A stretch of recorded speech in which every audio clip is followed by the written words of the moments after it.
Range Rover. You get a comment on you get Range Rover? Well, yes, I took note of the report, and I've asked the HDC board to take back the vehicle I have, and I've asked them to contact the Guardian and ask the Guardian to recommend a vehicle for me, because they interviewed an unknown mechanic who made some comments about the vehicle. So we are asking the editor of the Guardian to recommend an appropriate vehicle for us to use.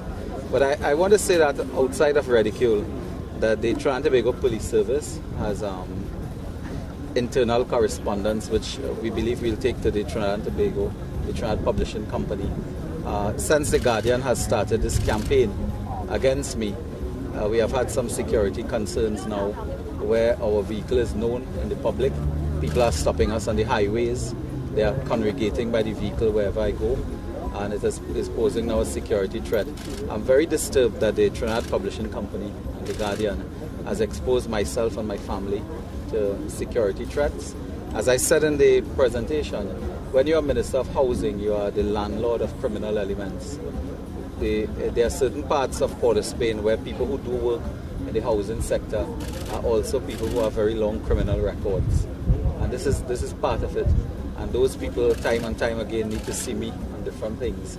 It is not wise for a housing minister to be in a private car that is well known, where your family members will also be in that car and vehicle and so on.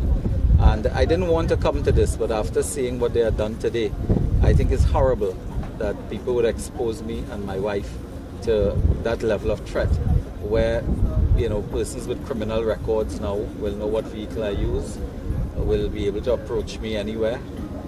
They have gone so far, to talk about an unknown mechanic testifying about the vehicle, the license commissioner. And I asked the question to the editor of the Guardian today: suppose I was breaking the law. I break no law, I break no policy. I'm 46 years old and I've never received a parking ticket or a speeding ticket in my life. Everything we do, we break no law, we break no policy.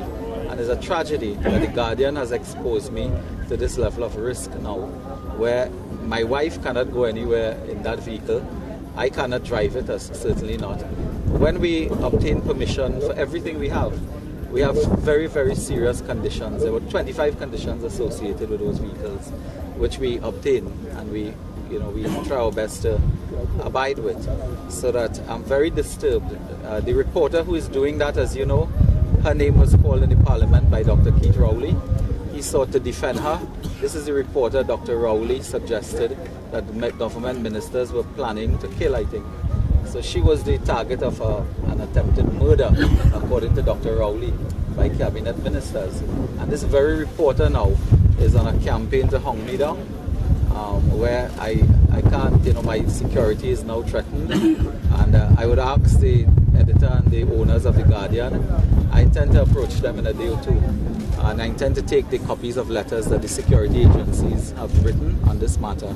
But we are now in a position where we will have to, change vehicles and so on. Because in Port of Spain last week, Friday, I can tell you that when I went to my vehicle around the Hyatt there were 8 to 10 people who were waiting for me in the night by the vehicle, because the vehicle now is well known. And I will have to change vehicles because of this. So it has created some inconvenience. But I'd like the Guardian and that particular reporter to know that it is very terrible to conduct this kind of campaign. I was not involved in any, the fabrication of the email and all that. I think I've never threatened her. I don't even know what she looked like. But she's on this kind of one-woman campaign. If I ride a bicycle now, is a problem. And I break no law, so I'm very disturbed by it, yes.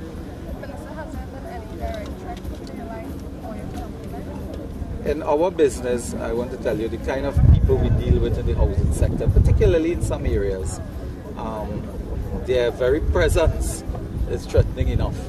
And we manage that because we also have security arrangements in place. All ministers of housing.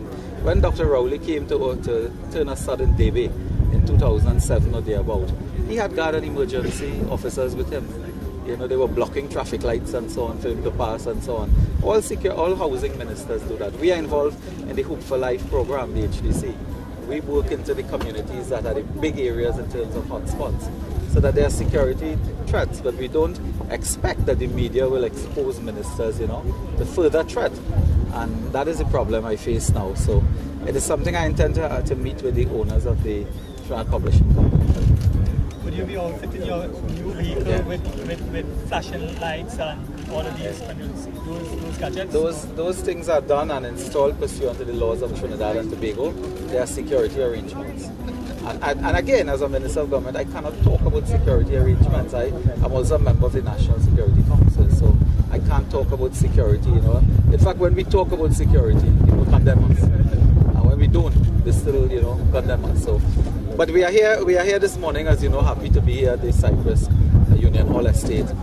We're extremely pleased with the contractor and the management of the HDC in bringing this to fruition.